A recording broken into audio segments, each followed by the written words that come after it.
Welcome to another segment of Tacoma History Comes Alive. Each time I drive past this house, I think about my friend Shayna, who lived in this house in the early 1970s. This house was built in 1925.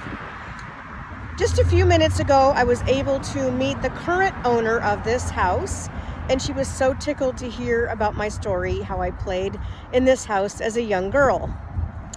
Well, let's go back to 1925 when this house was built.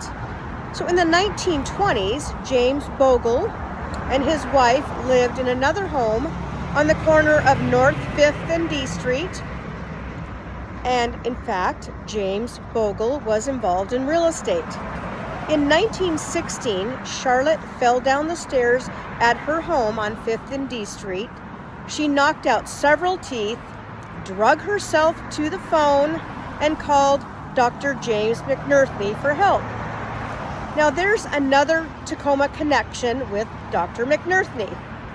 So moving ahead to the 1920s, Mr. Bogle bought much of the land here on 6th Avenue, so he plotted out the land and actually helped bring the 6th Avenue streetcar to 6th Avenue.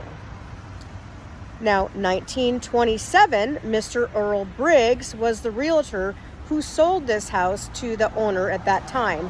So again, another Tacoma connection with Mr. Earl Briggs.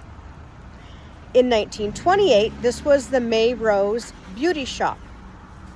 In 1931, Fred and Lila Woodworth lived here, and Fred was a confectioner. I have not found what confectionery store that Fred worked at, but it could have been Brown and Haley or the Mars Company. Not quite sure, but that was interesting. In 1932, Frances Willis Croft was a widow, and she lived in this home by herself. Now we jump forward to 1970, when Friday the 13th, Jim Peterson and his business partner, Mike Block, ran an antique store in this location. A few years later, Tom and Joe Gillis opened 6th Avenue House of Antiques.